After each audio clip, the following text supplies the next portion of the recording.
Do Evangelho segundo São Lucas. Naquele tempo disse Jesus aos seus discípulos esta parábola. Havia um homem rico que tinha um feitor que foi acusado diante dele como esbanjador dos seus bens. Chamou e perguntou-lhe: que é isso que ouço dizer de ti? Dá conta da tua administração, porque já não poderás ser meu feitor. O feitor então disse consigo: que farei, visto que o meu senhor me tira a administração? Cavar não posso, de mendigar tenho vergonha. Já sei o que hei de fazer quando for apartado da administração, para que haja quem me receba em sua casa. Tendo chamado, pois, cada um dos devedores do senhor, disse ao primeiro: quanto deves ao meu senhor? Ele respondeu: 100 medidas de azeite. E aí o feitor respondeu: toma o teu título de calção, senta-te depressa e escreve 50. Depois disse a outro: e tu, quanto deves? Ele respondeu: 100 alqueires de trigo. Respondeu o feitor: toma o teu bilhete e escreve 80. E o Senhor louvou o feitor iníquo por ter agido prudentemente, porque os filhos deste mundo são mais hábeis na sua conduta com o seu semelhante do que os filhos da luz. Portanto, eu vos digo, granjeai amigos com o dinheiro da iniquidade, para que quando vierdes a precisar, vos recebam nos tabernáculos eternos. Em nome do Pai, e do Filho, e do Espírito Santo. Deus, nosso Senhor, não apenas é o Criador das coisas, mas é também o ordenador de todas elas.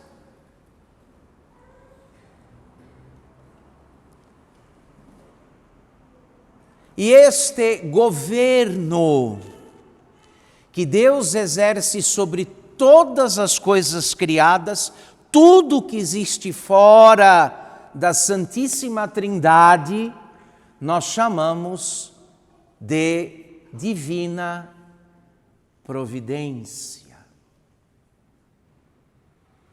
A divina providência é o governo que Deus exerce sobre tudo que está criado, segundo um determinado fim. Tudo está em ordem para um determinado fim. A ordem só é posta em vista do fim estabelecido por Deus. E no nosso caso, no caso concreto, o governo que Deus exerce sobre todas as criaturas é exercido para que nós, que dependemos das coisas criadas, com o auxílio delas, voltemos a Ele, o Pai, um dia.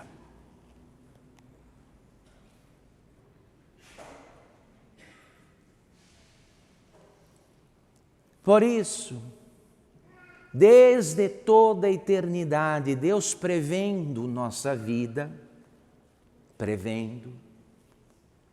nada do que acontece conosco o surpreende, nada. Já preparou aquele cabedal de graças, de favores e de auxílios necessários para que nós, que vivemos na economia do tempo e do espaço, auxiliados pelas criaturas, possamos chegar até Ele um dia.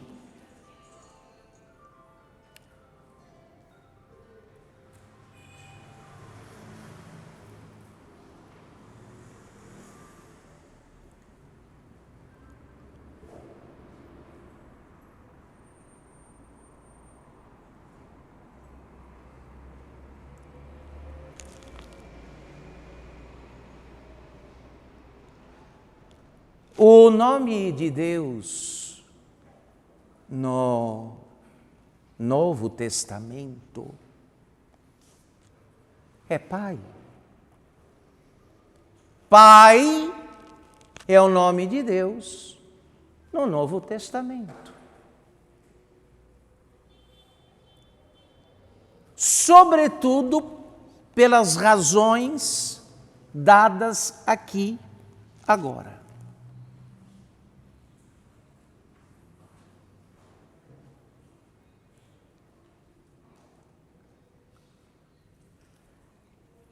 Ele também nos dotou de capacidades intelectuais e físicas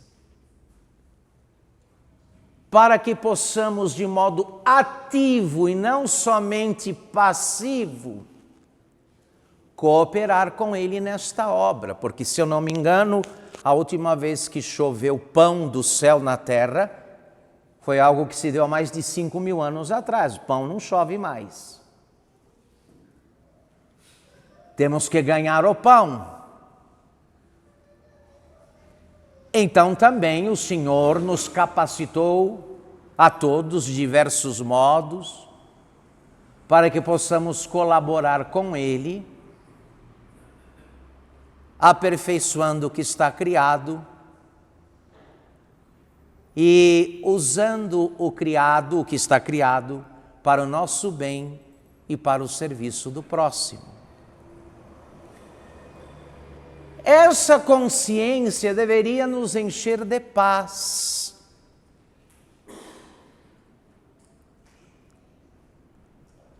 Porque uma das maiores preocupações dos homens lá fora, e infelizmente também dos que se dizem cristãos, é com suas necessidades imediatas, do tipo: o que vou comer, o que vou beber, como vou me vestir, onde vou morar.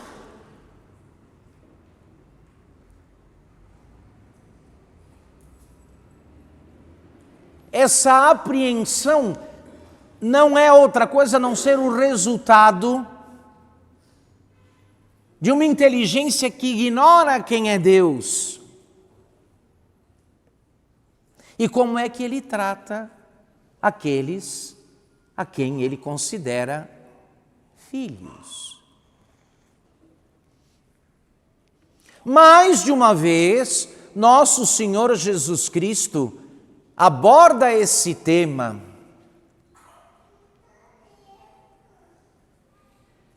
e, ao perceber que os que estavam perto dele tinham esse tipo de mentalidade, disparou dizendo: buscai em primeiro lugar o reino de Deus e a sua justiça, e todas as coisas vos serão dadas por acréscimo.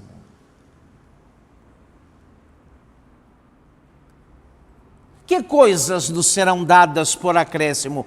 Aquelas que forem úteis e favoráveis para chegarmos ao nosso fim. E o nosso fim é a vida eterna, é a glória do céu. Evidentemente que aqui não cabe nenhum tipo de deturpação ou de adulteração do texto do Evangelho. Deus é generoso, mas não segundo a nossa medida e as nossas intenções. Fazendo ou não fazendo, dando ou tirando, o que Ele pretende é que, auxiliados pelo universo das coisas criadas, cheguemos ao nosso fim último, que é a vida eterna. Para alguns, esse fim será atingido rapidamente no tempo, e alguns vão amadurecer aos 15, 20, 25 anos, já estarão preparados para a vida eterna. Não há por que ficar mais tempo aqui. Outros, para este fim, vão necessitar de grande saúde, pelas responsabilidades compromissos e tarefas que terão que executar. Mas alguns não. Chegarão lá pela enfermidade, não sem ela, pela enfermidade. Alguns, raríssimos, caso muito raro, entrarão neste caminho auxiliados pela fartura dos bens, pela riqueza. Outros, tendo o estritamente necessário para passar a sua vida com dignidade e poder ainda ajudar mais alguém. Para cada caso, o Pai, que é o nome dele, como ouvimos aqui na epístola desta missa, da carta do apóstolo São Paulo aos Romanos, no capítulo 8, com efeito, vós não recebestes um espírito de escravidão, não sois escravos, não sois de fora da casa. Ao contrário, recebestes o espírito de adoção, pelo qual clamamos, Abá, Pai.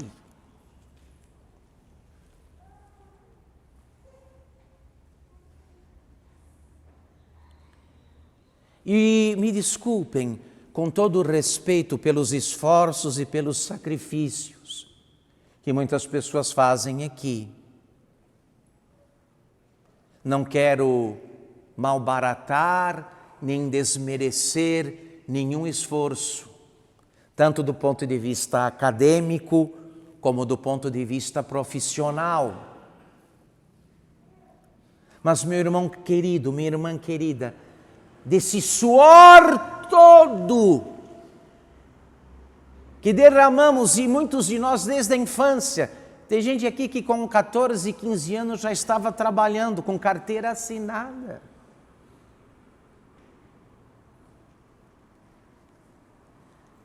Quanto deste suor foi derramado em comunhão com Deus em vista da vida eterna?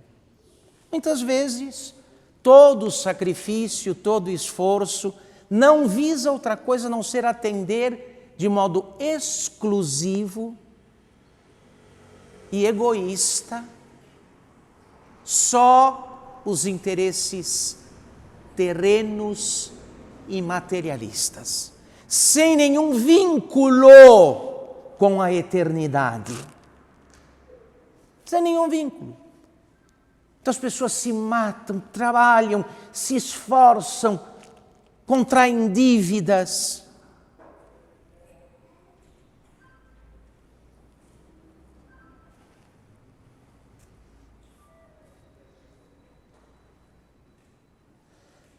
É lamentável que esse espírito mundano tenha penetrado em nossas almas e nos faça administrar a vida como se não tivéssemos mais nada que esperar.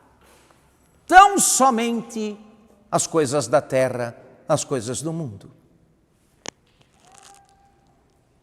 Por isso é preciso acordar.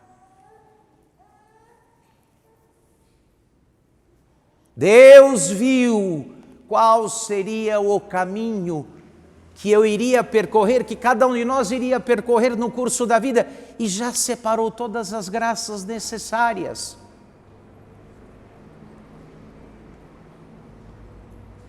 Eu vou pegar aqui uma comparação pitoresca.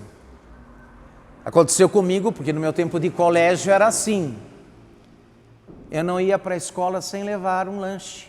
Lembram-se disso?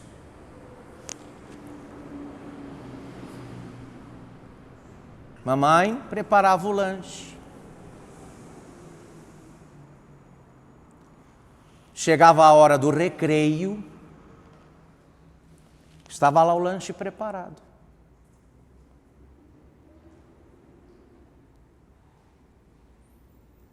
Guardadas as devidas proporções, exatamente isso Deus fez. Nos chamou à existência, mas não nos jogou aqui, não nos abandonou ao sabor da sorte ou do azar. Cada detalhe de nossa vida, cada momento foi previsto por Deus.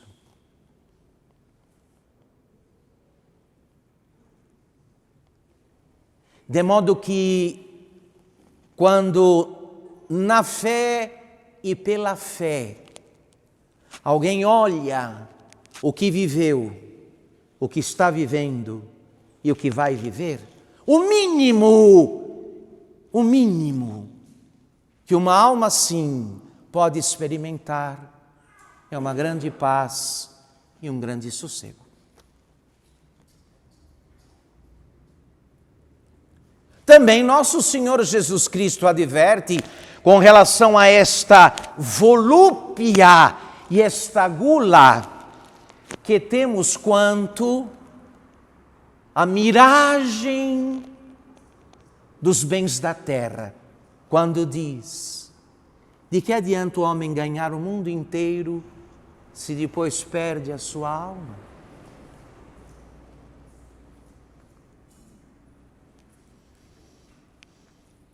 E de modo bastante pedagógico, Santo Afonso Maria de Ligório vai dizer assim, vai dizer algo nestes termos. Santo Afonso Maria de Ligório vai dizer: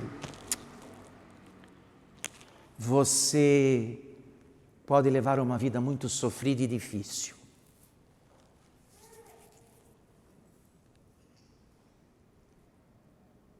E falar de vida sofrida e difícil é falar para um grande número, um público grande, nunca pequeno, sempre grande. Você pode levar uma vida difícil, sofrida, mas se depois você se salva, você não perdeu nada, você ganhou tudo. Mas o contrário também é verdade. Você pode viver a vida mais regalada, mais luxuosa, mais fácil. Se no fim você se condena, você não ganhou nada. Você perdeu tudo.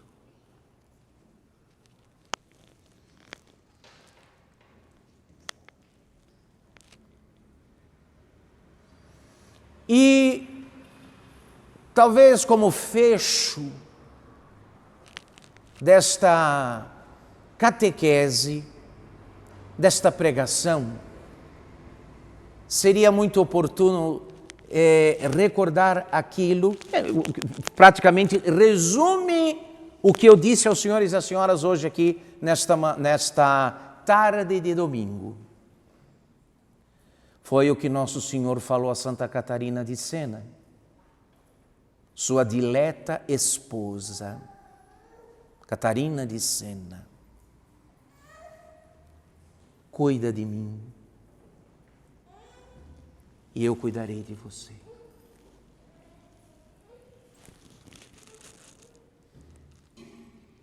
Cuida de mim e eu cuidarei de você. Cuida dos meus interesses, Catarina, e eu cuidarei dos teus. Olha, e qual é o supremo interesse de Jesus ao meu respeito? Que eu me salve, que eu vá para o céu.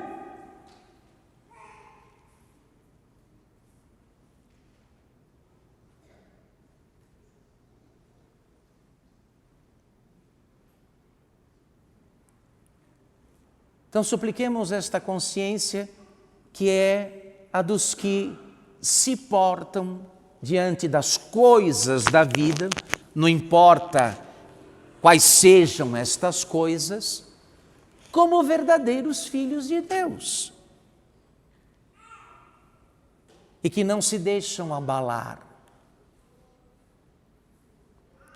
porque sabem que às vezes é difícil fazer essa distinção, que é só teologicamente possível fazer, né? Na realidade, nos fatos não se pode fazer. Não se sabe se Deus é mais Deus, ou mais Pai, ou mais Pai, ou mais Deus. Não sabemos se é mais Deus ou mais Pai do que Deus, não sabemos.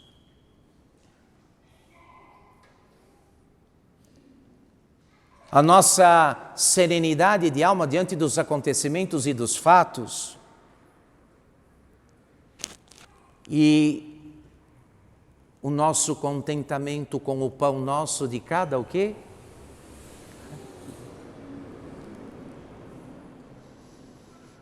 Com aquela provisão de graça separada por Deus para o dia de hoje, para o que necessitamos hoje. Não amanhã, não a semana que vem, não ano que vem, mas hoje.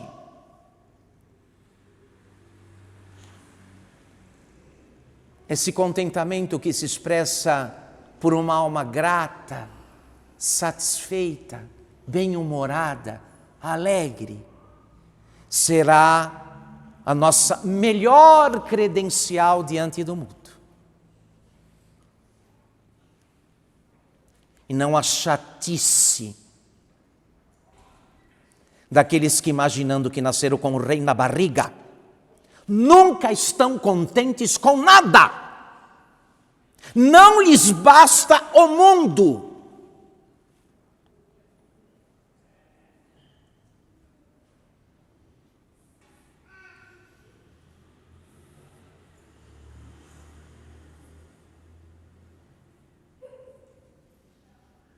Cuida de mim,